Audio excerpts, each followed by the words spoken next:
ಎಲ್ಲರಿಗೂ ನಮಸ್ಕಾರಗಳು. ಓಂ ಶ್ರೀ ಚಾಮುಂಡೇಶ್ವರಿ ಜ್ಯೋತಿಷ್ಯಾಲಯಕ್ಕೆ ಸ್ವಾಗತ ಸುಸ್ವಾಗತ. ನಾನು ನಿಮ್ಮ ಸುರೇಶ್ ಬೆಳವಿನಾಳ್. ಇಂದಿನ ಜ್ಯೋತಿಷ್ಯ ವಿಷಯದಲ್ಲಿ ಧನುಸು ರಾಶಿಯವರ ಮಾಸ ಭವಿಷ್ಯ ಸೆಪ್ಟೆಂಬರ್ ತಿಂಗಳ 2024 ಈ ತಿಂಗಳ ಗೋಚಾರದ ಗ್ರಹಗಳ ಬಗ್ಗೆ ತಿಳಿದುಕೊಳ್ಳೋಣ.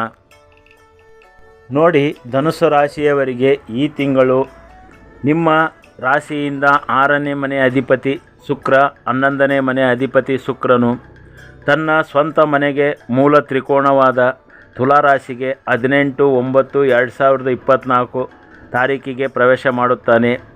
ಈ ರಾಶಿಯವರಿಗೆ ಸೆಪ್ಟೆಂಬರ್ ತಿಂಗಳ 18ರ ತಾರೀಕಿನಿಂದ ರಾಜಯೋಗ ಶುಕ್ರನಿಂದ 6ನೇ ಮನೆ ಅಧಿಪತಿಯಾಗಿ ಯಾರಿಗೆ ಧನ ಬರುತ್ತದೆ ಅಂದರೆ ಆಸ್ಪತ್ರೆಯಲ್ಲಿ ರೋಗಿಗಳಿಗೆ ಸೇವೆ ಮಾಡುವವರಿಗೆ, ನರ್ಸ್ಗಳಿಗೆ, ವೈದ್ಯರುಗಳಿಗೆ ಧನಲಾಭ, ಹೋಟೆಲ್ನಲ್ಲಿ ಸೇವೆ ಮಾಡುವವರಿಗೆ ಧನಲಾಭ, ಮನೆ ಊಟ ತಿಂಡಿ ಆಹಾರ ಹೋಗಿ ಕೊಟ್ಟು ಬರುವವರಿಗೆ ಸೇವೆ ಮಾಡುವವರಿಗೆ ಧನಲಾಭ, ಸರ್ಕಾರಿ ವಾಹನ ಚಾಲಕರಿಗೆ, ಖಾಸಗಿ ವಾಹನ ಚಾಲಕರಿಗೆ, ಟ್ಯಾಕ್ಸಿ ಎಲ್ಲ ಡ್ರೈವರ್ಗಳಿಗೆ ಶುಕ್ರನು ಧನಲಾಭ ಕೊಡುತ್ತಾನೆ. ಇದರಿಂದ ಈ ತಿಂಗಳು ಉತ್ತಮವಾಗಿರುತ್ತದೆ. ಶುಕ್ರನು 11ನೇ ಮನೆ ಅಧಿಪತಿಯಾಗಿ ತನ್ನ ಸ್ವಂತ ಮನೆಯಲ್ಲಿ ಇರುವುದರಿಂದ ದೊಡ್ಡ ಷೇರು ಮಾರ್ಕೆಟಿನಲ್ಲಿ ಹಣ ಹೂಡಿಕೆದಾರರಿಗೆ ಧನಲಾಭ ಬರುತ್ತದೆ.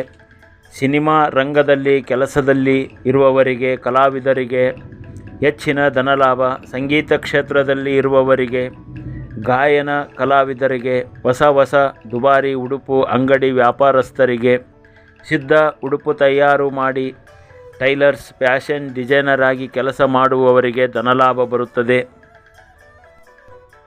ಮಹಿಳೆಯರ ಶೃಂಗಾರ ವಸ್ತುಗಳು, ಫ್ಯಾನ್ಸಿ ಸ್ಟೋರ್ ಅಂಗಡಿ ವ್ಯಾಪಾರ ಮಾಡುವವರಿಗೆ ಧನಲಾಭ ಬರುತ್ತದೆ. ನಿಮ್ಮ ರಾಶಿಯಿಂದ 9ನೇ ಮನೆ ಅಧಿಪತಿ ಸೂರ್ಯನು ತನ್ನ ಸಿಂಹರಾಶಿಯಿಂದ 16/9/2024 ತಾರೀಕಿನಿಂದ ಕನ್ಯಾ ರಾಶಿಗೆ ಪ್ರವೇಶ ಮಾಡುತ್ತಾನೆ. ಸೂರ್ಯನು ದಶಮ ಸ್ಥಾನಕ್ಕೆ ಬರುವುದರಿಂದ ನಿಮಗೆ ಗೌರವ, ಕೀರ್ತಿ, ಸನ್ಮಾನ, ಸರ್ಕಾರದಲ್ಲಿ ಕೆಲಸದಲ್ಲಿ ಇದ್ದವರಿಗೆ ತುಂಬ ಅನುಕೂಲವಾಗಿರುತ್ತದೆ. ರಾಜಕೀಯ ಕ್ಷೇತ್ರದಲ್ಲಿ ಸೂರ್ಯ ಕರ್ಮ ಸ್ಥಾನದಲ್ಲಿ ಇರುವುದರಿಂದ ನೀವು ಅಂದುಕೊಂಡಿರುವ ಎಲ್ಲ ಕೆಲಸ ಕಾರ್ಯಗಳು ನಿಮಗೆ ಜಯ ಪ್ರಾಪ್ತಿಯಾಗುತ್ತದೆ. ನಿಮ್ಮ ಆತ್ಮಬಲ ಹೆಚ್ಚುತ್ತದೆ. ಆತ್ಮಬಲದಿಂದ ನೀವು ಯಾವುದೇ ಕೆಲಸ ಮಾಡಿದರೂ ಅದರಲ್ಲಿ ಜಯ ನಿಮಗೆ ಈ ತಿಂಗಳು ಬರುತ್ತದೆ.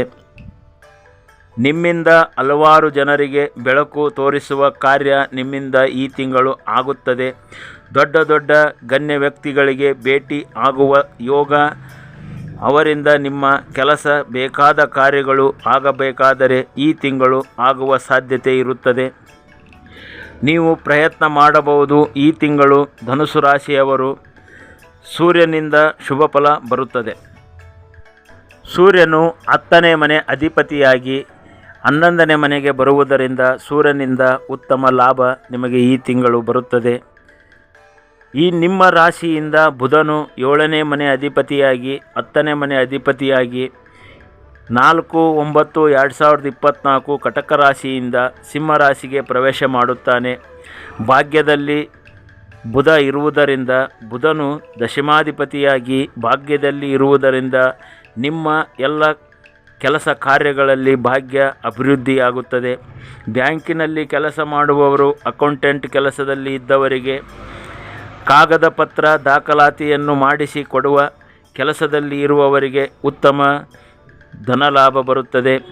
ಮಾತಿನಿಂದ, ನಿಮ್ಮ ಬುದ್ಧಿಶಕ್ತಿಯಿಂದ ಯಾವುದೇ ವ್ಯವಹಾರ ಮಾಡುವವರಿಗೆ, ಹಾಸ್ಯ ಕಲಾವಿದರಿಗೆ, ಭಾಷಣಕಾರರಾಗಿ ಕೆಲಸ ಮಾಡುವವರಿಗೆ, ಮಾತನಾಡುವವರಿಗೆ, ಅಕ್ಕಪಕ್ಕದ ಮನೆಯವರಿಂದ, ನಿಮ್ಮ ಸೋದರ ಮಾವನಿಂದ, ಬುಧನಿಂದ ನಿಮಗೆ ತುಂಬ ಧನಲಾಭ ಬರುತ್ತದೆ. ಕಾದಂಬರಿ ಸಾಹಿತ್ಯ ಬರೆಯಲು ಪ್ರಿಂಟಿಂಗ್ ಪ್ರೆಸ್ ಇದ್ದವರಿಗೆ, ಗ್ರಂಥಾಲಯದಲ್ಲಿ ಕೆಲಸ ಮಾಡುವವರಿಗೆ, ಲಾಯರ್, ನ್ಯಾಯಾಧೀಶರು, ಪುಸ್ತಕದ ಅಂಗಡಿ ವ್ಯಾಪಾರ ಮಾಡುವವರಿಗೆ, ಪೆನ್ನು, ಬುಕ್ಕ, ಶಾಲೆಗೆ ಬೇಕಾದ ಎಲ್ಲ ವಸ್ತುಗಳ ಮಾರಾಟ ಮಾಡುವವರಿಗೆ ಇವರೆಲ್ಲರಿಗೂ ಬುಧನಿಂದ ಧನಲಾಭ, ಭಾಗ್ಯದಲ್ಲಿ ಅಭಿವೃದ್ಧಿ ಈ ತಿಂಗಳು ಬರುತ್ತದೆ.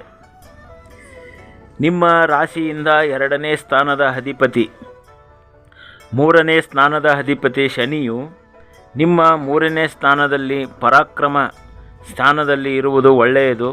ಶನಿಯು ವಕ್ರಿಯವಾದ್ದರಿಂದ ನಿಮ್ಮ 2ನೇ ಸ್ಥಾನವನ್ನು ನೋಡುವುದರಿಂದ ನಿಮಗೆ ಯಾವುದಾದರೂ ಹಣ ಬರುವುದು ಇದ್ದರೆ ನಿಮ್ಮ ಹಣ ಬರುವುದು ಸ್ವಲ್ಪ ನಿಧಾನವಾಗಬಹುದು. ನೀವು ನಿಮ್ಮ ಕುಟುಂಬದಲ್ಲಿ ನೀವು ಹಣ ಖರ್ಚು ಮಾಡಬೇಕಾದರೆ ತುಂಬ ಯೋಚನೆ ಮಾಡಿ ಖರ್ಚು ಮಾಡುವ ಸಾಧ್ಯತೆ ಇರುತ್ತದೆ.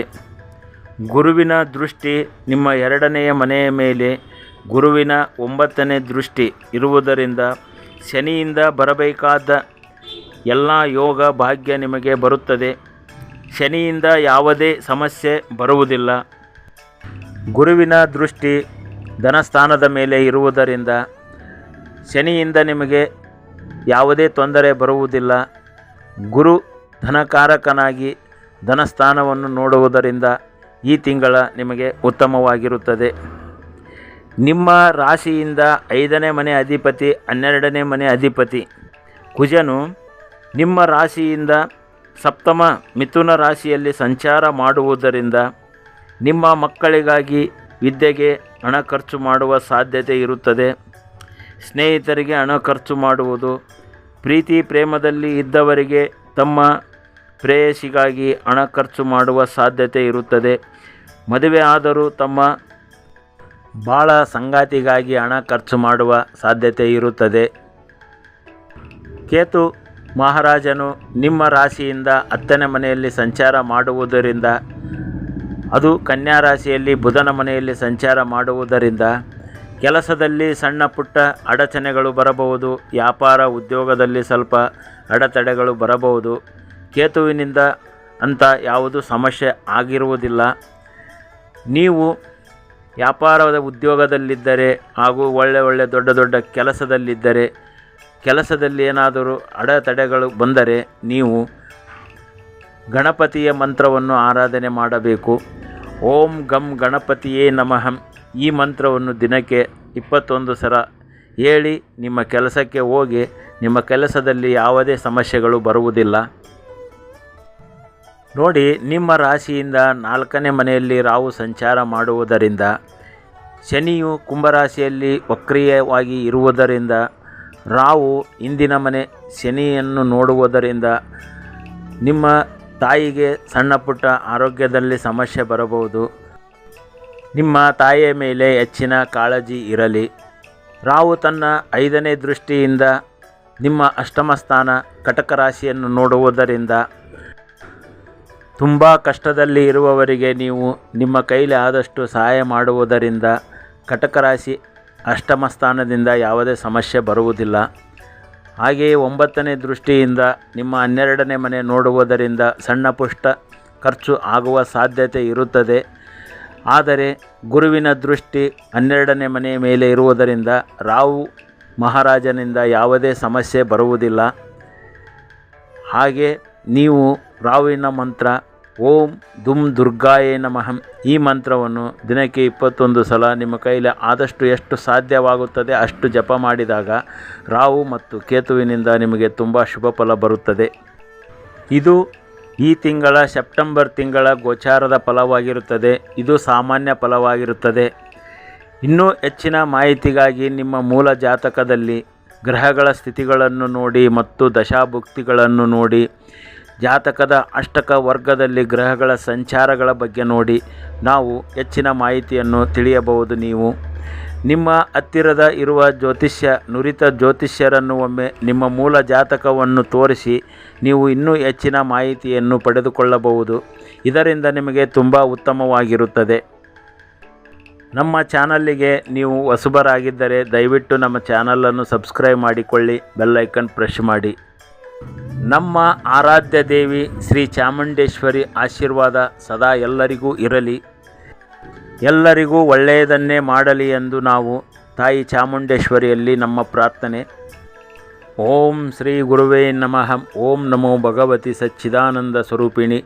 ಓಂ ಹರಿ ಓಂ.